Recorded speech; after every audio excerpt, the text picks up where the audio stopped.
भूतनाथ भगवान विश्वनाथ, माँ अन्नपूर्णा एवं श्री हनुमान जी महाराज के श्री चरणों में साष्टांग दंडवत। परम भागवत कलि पावना अवतार प्रातः स्मरणीय परम पूज्यपाद गोस्वामी श्री तुलसीदास जी महाराज के श्री चरणों में बारंबार वंदन। अखंड भारत विचार मंच संस्था के तत्वावधान में भारत भूमि की हृदय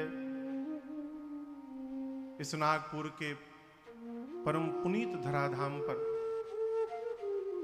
मानकापुर में स्थित इस श्री प्राचीन शिव मंदिर के दिव्य प्रांगण में श्रीधाम अयोध्या जी में नवनिर्मित मंदिर के गर्भगृह में हमारे आराध्य श्री राम लला सरकार के प्राण प्रतिष्ठा के पावन अवसर को समर्पित इस 9 दिवसीय श्री राम कथा महोत्सव के हम और आप आज षष्ठम सत्र में यहां पर सभी लोग विराजमान हुए हैं, उपस्थित हुए हैं। आज के सत्र के समस्त दैनिक यजमान दंपति श्रीमान ओम प्रकाश मिश्र जी सपरिवार, श्रीमान सुनील सिंह जी वाणी सपरिवार, श्रीमान गौरव पांडे जी बिक्की बाबू सपरिवार, श्रीमान मनोज सिंह जी सपरिवार, श्रीमान सुनील सिंह जी सपरिवार एवं श्रीमान संतोष दुबे जी सपरिवार ठाकुर जी का पूजन किए।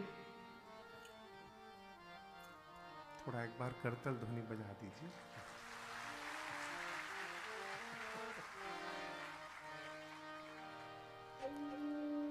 आसपास दूर से उपस्थित इस प्रांगण में आप समस्त कथा के रसिक श्रोता बंधु माताएं बहनें YouTube एवं फेसबुक के माध्यम से पूरे विश्व में जहां जहां भी लोग इस कथा को सुन रहे हैं, देख रहे हैं, आप सभी लोगों को मेरा सादर जय सिया राम, जय सिया राम, जय सिया राम, जय सिया राम। कल की कथा याद है? कहां तक गए थे?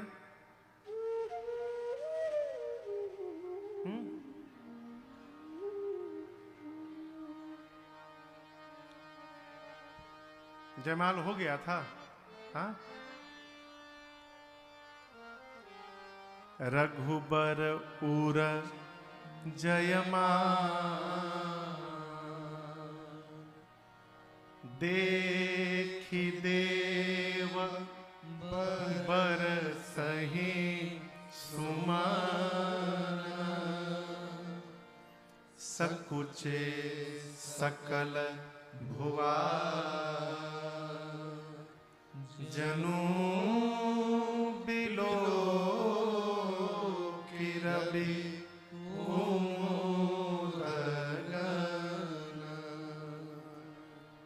पूज्यपाद गोस्वामी श्री तुलसीदास जी महाराज कहते हैं कि धनुष भंजन के उपरांत श्री सतानंद जी महाराज ने मेरी मां किशोरी जी को आदेश दिया कि किशोरी जी अब आप श्री रघुनाथ जी को वरमाला अर्पित करिए। उसका क्या नाम है? वरमाला। उस माली का क्या नाम है? वरमाला। वरमाला वो माला जो वर के गले में जाए। लेकिन हम लोग थोड़ा विकास कर गए हैं, अब वरमाला के साथ साथ वधु माला भी होने लगा है।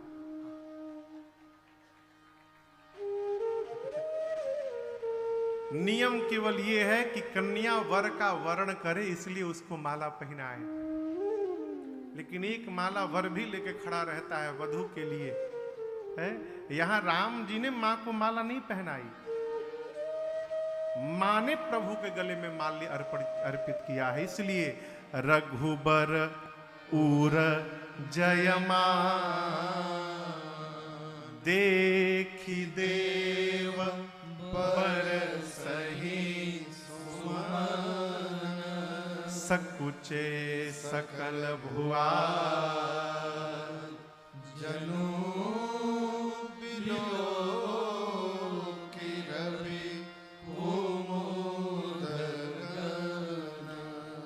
मेरे प्रभु के गले में वरमाल्य को देखकर जो देवता थे हर्षित हो गए। परिणाम हर्ष में आकर देवता आकाश से प्रभु और मैया के ऊपर पुष्प की वर्षा करने लगे। यदि हृदय में हर्ष है तो आपके व्यवहार में वो हर्ष दिखाई पड़ना चाहिए। आप समझ रहे हम क्या कह रहे हैं? यहां प्रसन्नता है तो वो प्रसन्नता हमारे व्यवहार में दिखाई पड़नी चाहिए। और याद रखिएगा, कई लोग यहां से प्रसन्न होते हैं और कई लोग केवल चेहरे से प्रसन्न होते हैं। हृदय में यदि प्रसन्नता नहीं है, चेहरे पर नकली बनावटी प्रसन्नता रखिएगा तो आपके व्यवहार में जो हृदय में चल रहा है अपने आप प्रकट हो जाएगा, उसको बताना नहीं पड़ेगा। प्रभु के गले में माल्य को देखकर देवता हर्षित भय। परिणाम वो हर्ष व्यवहार में दिखाई पड़ा और आकाश से देवता प्रभु मैया पर पुष्प की वर्षा करने लगे। और ठीक इसके विपरीत जिन जिन राजाओं से धनुष हिला भी नहीं था, गोस्वामी जी कहते हैं वो समस्त राजा सकुचे सकल भुवा जनु बिलो की रबे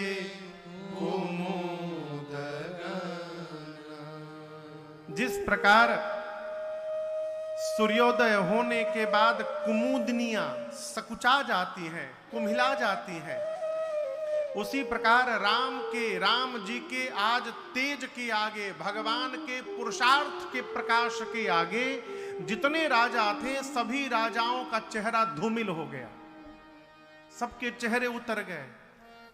अब यहां मैं एक निवेदन करूं, यदि किसी दूसरे के उत्कर्ष को देखकर, किसी दूसरे के विकास को देखकर आपके हृदय में उत्साह उत्पन्न हो रहा है, हर्ष उत्पन्न हो रहा है, इसका एक अर्थ है कि आप भगवान के भक्त हैं।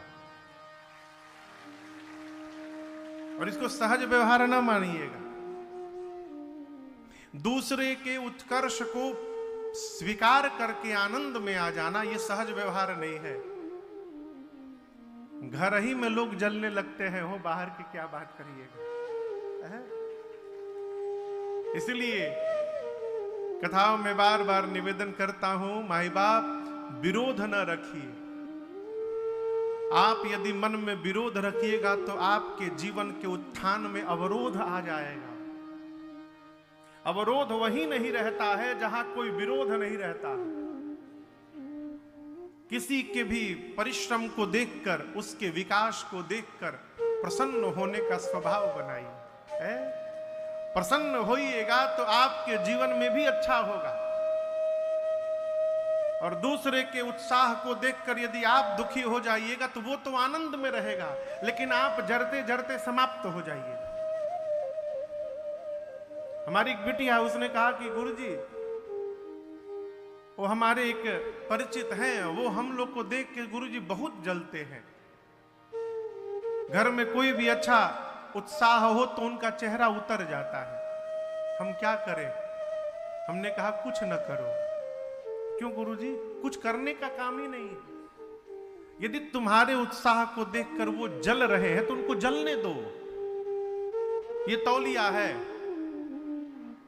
तौलिया है ना। अगर ये तौलिया जलने लगेगी तो क्या होगा? जलने के बाद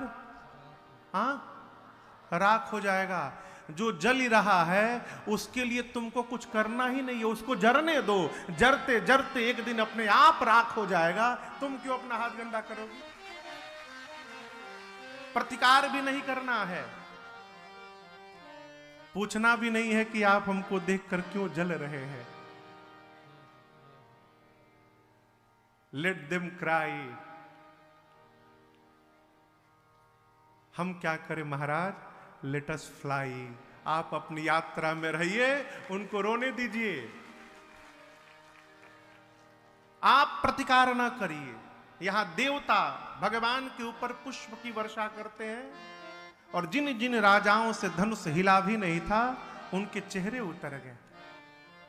सखियां मंगल गान गाती हैं, न्यौछावरी लुटाती हैं। बाबा कहते हैं पुर अरु व्योमा बाजने बाजे, पुर अरु व्योमा बाजने बाजे, खल भय मलिना साधु सब राजे, खल भय मलिना साधु सब राजे, नाचहि गावहि विबुध पधोटी, देवियां नृत्य कर रही हैं भगवान के ऊपर, बार बार कुसुमांजलि छूटी, बार बार कुसुमांजलि छूटी, जहाँ तहाँ बेप्र वेद ध्वनि करहि, जहाँ तहाँ बेप्र वेद ध्वनि करहि, बंदे बिरोदावली उच्चरहि, बंदे बिरोदावली उच्चरहि, करहि आरती पुर नर नारी, करहि आरती पुर नर नारी, देहि निछावरि देत विसारी, देहि निछावरि देत विसारी, देहि निछावरि देत विसारी, देहि निछावरि देत विसारी। सखियां मंगल गान गाती हैं, देवियां देवताओं की अर्धांगनियां नृत्य करती हैं, बार बार कुसुमांजलि छूटी, पुष्प की वर्षा करती हैं, जहां तहां ब्राह्मण देवता वेद ध्वनि का उच्चारण करते हैं। घर में कोई मंगल कार्य हो, मांगलिक कार्य हो, तो डीजे बजवाइए चाहे न बजवाइए। हम तो कहते हैं डीजे से हाथे जुड़वा के रखिए भाई साहब, बहुत खतरनाक बाजा है साहब। जब वो बजत है ना तो यहां धक धक करता है, जिसका स्टेन लगा होगा वो भीतरे फट जाइए, सत्य बता रहा हूं। अभी हमारे उत्तर प्रदेश की घटना है। अच्छा, देखा देखी में लोग आग भी इतना लगा के बैठे हैं ना, क्या बतावे। पहले मटकोड़ होता था तो डुगडुगी जाता था बजते हुए, वो डंडा लेके डम डम डम डम डम डम डम डम, एक माई बजाती थी, जाती थी, मटकोड़ होके चला आता था। बीच में नगाड़ा जाने लगा, नगाड़ा चलो नगाड़ों तक तो ठीक है था, अब मटकोड़ में भी डीजे जाने लगा है। और अभी 1-1.5 महीने पहले की घटना है, मटकोड़ के बाद माताएं वापस आ रही थी, सकरी गली थी, छोटे छोटे बच्चे थे, डीजे जब दुम दुम किया, एक पूरा दीवाल गिर गया माताओं के ऊपर, कई माताएं बच्चे उसी में चले गए। ये डीजे का कारण है। वाद्य बजे चाहे न बजे, घर में कोई मंगल कार्य हो तो शुद्ध ब्राह्मण देवताओं को 2-3 बुलाइए, उनका आदर सत्कार करिए और उनसे निवेदन करिए कि प्रभु जब मंगल कार्य घर में प्रारंभ हो तो आप कृपा करके वेद ध्वनि का उच्चारण करिए, वेद मंत्र का पाठ कराइए। यहां प्रभु के गले में मां ने माल्य अर्पित किया, जहां तहां बेप्र वेद ध्वनि करहि। ब्राह्मण देवता वेद मंत्र का उच्चारण करते हैं। बिरदावली गाने वाले बंदी जन दरवाजे पर आकर बिरदावली गाते हैं, बिरद गाते हैं, हैं? सखियां आरती उतारती हैं, और वित्त विसार कर न्यौछावरी लुटाती हैं। आनंद महोत्सव चलता है और अब सीता मैया आकर अपनी मां सुनैना जी के पास खड़ी हो जाती हैं। सखियों ने आकर मेरी मां से कहा, किशोरी जी आप चलकर माल्य अर्पण के उपरांत अब रघुनाथ जी के चरणों को स्पर्श करके प्रणाम करिए। क्या कहा? राम जी का पांव छू के प्रणाम करिए। लेकिन यहां दर्शन करिए, मेरी सीता मैया गौतम जी की पत्नी अहिल्या जी की गति का स्मरण करके, गौतम तिया गति सुरति करी, सीता जी नहीं पर सत पग पाल, मन बिहसे रघुवंश मणि, प्रीति अलौकिक जान। क्या स्मरण करके सीता मैया सोचने लगी, ये वही पांव हैं जिनका स्पर्श एक बार पत्थर से हुआ तो अहिल्या जी पत्थर से स्त्री में बदल गई। ये वही पांव है, मैं तो पहले से स्त्री में हूं।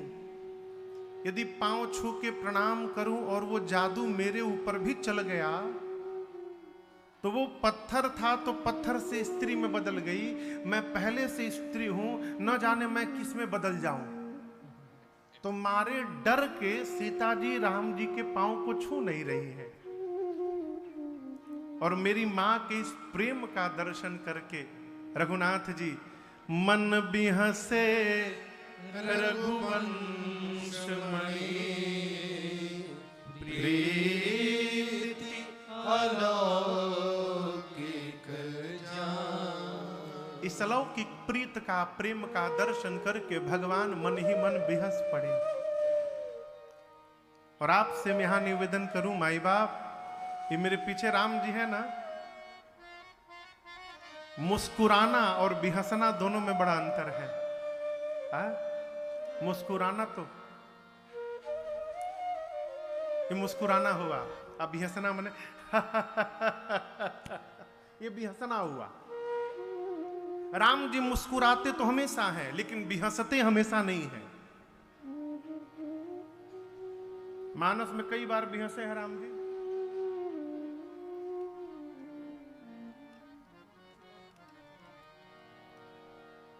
दो ही बार तो हमको याद आ रहा है, केवट के पास, और अधिक हो सकता है, लेकिन 2 बार मुझे स्मरण में आ रहा है। एक अभी सीता जी के अलौकिक प्रेम का दर्शन करके राम जी बिहसे, और दूसरी बार जब केवट भैया सामने खड़े हैं और कहते प्रभु मरी जाऊंगा लेकिन जब तक पांव नहीं धोऊंगा नाव पर पांव नहीं रखूंगा। सुनि केवट के बैर प्रेम लपेटे अटपटे, बिहसे करुणा है चितई जान की लखन तन। ये प्रसंग कहता है कि भगवान जब तक सामने वाले में अलौकिक प्रेम का दर्शन नहीं करते तब तक भगवान बिहसने वाले नहीं हैं। कौन से प्रेम का दर्शन करके? जोर से कहिए, अलौकिक। महाराज जी कौन सा प्रेम? हम तो पहली बार सुने हैं। 2 ही प्रकार का प्रेम है, लौकिक प्रेम और दूसरा है अलौकिक प्रेम। लौकिक प्रेम क्या है? वो प्रेम जिसमें लोक जगत की सामग्री मांगी जाए। भगवान हम आपके दास हैं, घर करा दीजिए। भगवान हम आपके दास हैं, नौकरी लगा दीजिए। ये लौकिक प्रेम। अलौकिक प्रेम क्या? जिस प्रेम में लौकिक सामग्री नहीं, अलौकिक सामग्री की याचना हो, अर्थात अलौकिक भगवान की याचना जहां हो जाए वो अलौकिक प्रेम है। जहां भगवान से भगवत प्रेम की याचना हो वो अलौकिक प्रेम है। और बिना अलौकिक प्रेम देखे भगवान बिहसने वाले है। देखिए, जब प्रेम अपने उत्कर्ष पर पहुंच जाता है तो मनुष्य का एक एक रोम संतत्व का वर्ण कर लेता है। मनुष्य को छोड़िए, उसका एक एक रोम संतत्व का वर्ण करता है। कौन? जो प्रेम को अपने उत्कर्ष पर पहुंचा लेता है। यही संतत्व है कि सबसे प्रेम करें। देखिए, तिलक लगा लेना, चुटिया बढ़ा लेना, ये कपड़ा सफेद पहन लेना, ये संतत्व नहीं है। हो सकता है टीका का लगा कि हम आपको ठगने के लिए आए हों। संत कौन? जो सबसे प्रेम करे वो संत है। संत कौन? जो सबके हित के बारे में चिंतन करे वो संत है। संत कौन? जिसको देखने के बाद उसकी याद न आए, जिसको देखने के बाद अनंत की याद आ जाए, वो जीव संत है। और ये संतत्व जीवन में आएगा कैसे? केवल प्रेम से। हमारे पूज्य महाराज श्री के ज्येष्ठ भ्राता थे, साधक थे। पूज्य महाराज श्री उनको ज्येष्ठ भ्राता कहते थे। प्रातः स्मरणीय बैकुंठवासी पूज्य श्री लक्ष्मण शरण दास जी महाराज अद्भुत महापुरुष थे। क्या मारवाड़ी बोलते थे, क्या गुजराती बोलते थे, क्या मैथिली बोलते थे, क्या भोजपुरी बोलते थे। लक्ष्मण भैया, उनकी एक रचना है, कहते हैं प्रेम जब प्रेम जीवन में संतत्व को स्थापित करता है। प्रभु बिहसे बिहसे करुणा ऐन है। भगवान के गले में माला देखकर वहां जितने राजा उपस्थित थे, जो कपटी राजा थे, जो धनुष को नहीं तोड़ पाए थे, सारे राजा जहां तहां गाल बजाने लगे। देखिए, बुरा न मानिएगा, तो एक बात बोलूं, थोड़ी कड़वी है। जो आदमी कुछ नहीं कर सकता वो हल्ला बहुत करता है।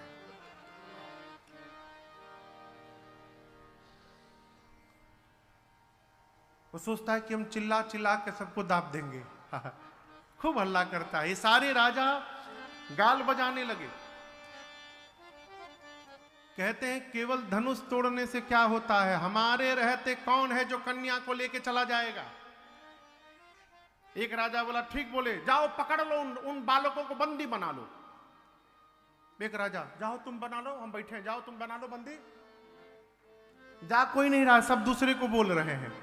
एक राजा बोला, जनक जी यदि सहायता कर देंगे तो हम अभी बंदी बना लेंगे। जनक जी काहे सहायता करेंगे तुम्हारी है? लक्ष्मण जी राजाओं की गूंज सुने तो राम जी से बोले कि भैया वो राजा सब हमसे मिलने के लिए व्याकुल हो रहे हैं, आपकी आज्ञा हो तो थोड़ा मुकालात नहीं, मुलाकात कर लो, इन लोगों से मिल लूं। राम जी बोले शांत रहो, ये जितने राजा धनुष बाण निकाल के खड़े हैं ना, इन राजाओं को शांत करने के लिए बाबा जी आ रहे हैं, बस थोड़ी देर में पहुंचने वाले, एंट्री होने वाली है उनकी।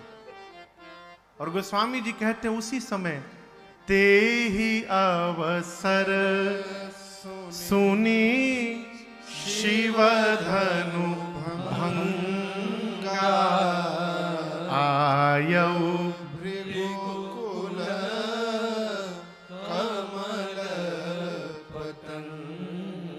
ठीक उसी समय परशुराम जी की उस भरी सभा में एंट्री होती है, प्रवेश करते हैं परशुराम जी।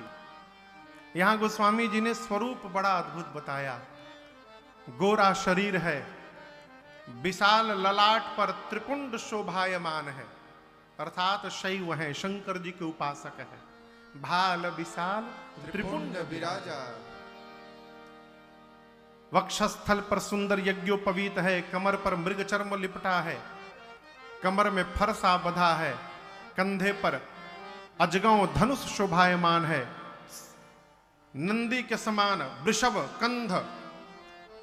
कंधा है, विशाल भुजाएं हैं, गोरा शरीर है, भस्म का लेपन हुआ है, सिर पे जटाओं का मुकुट है।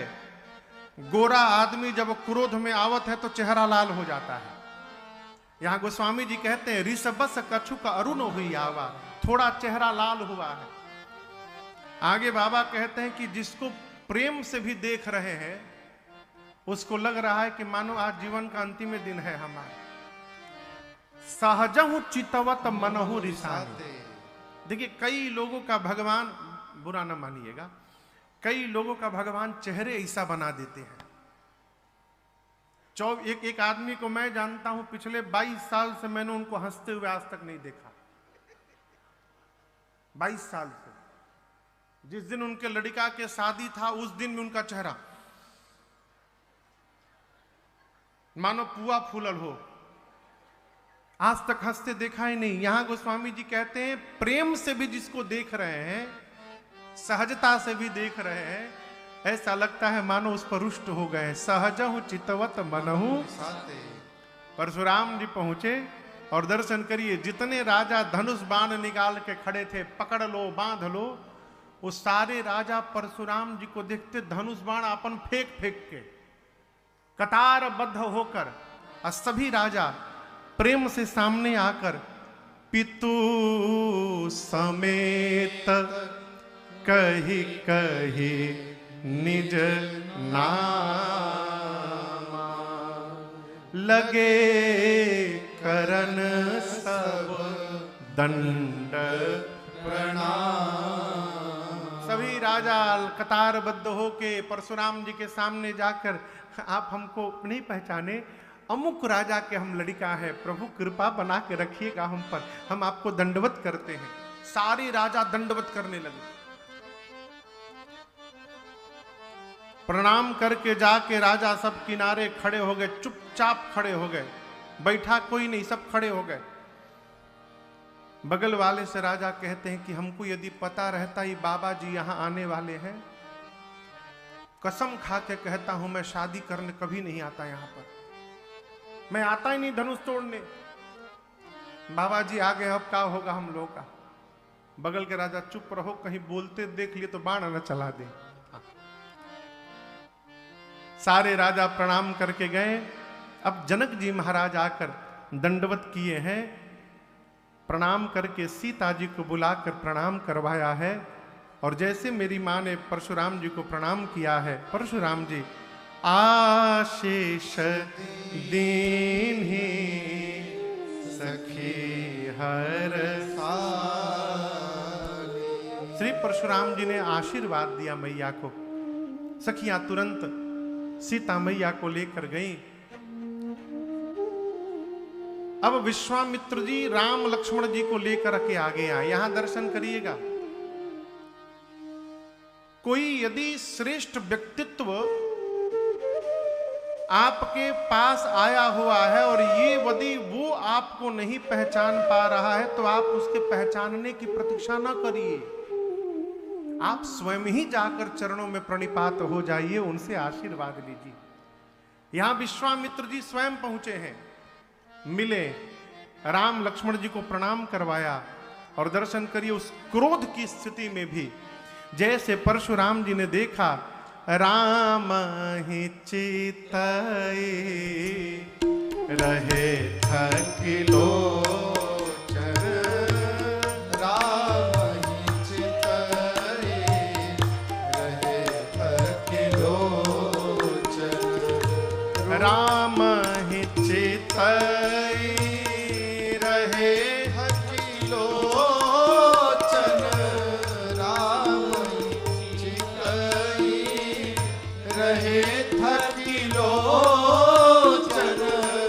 रूप अपार मार मद नोचन, रूप अपार मार मद नोचन, रूप अपार मार मद नोचन।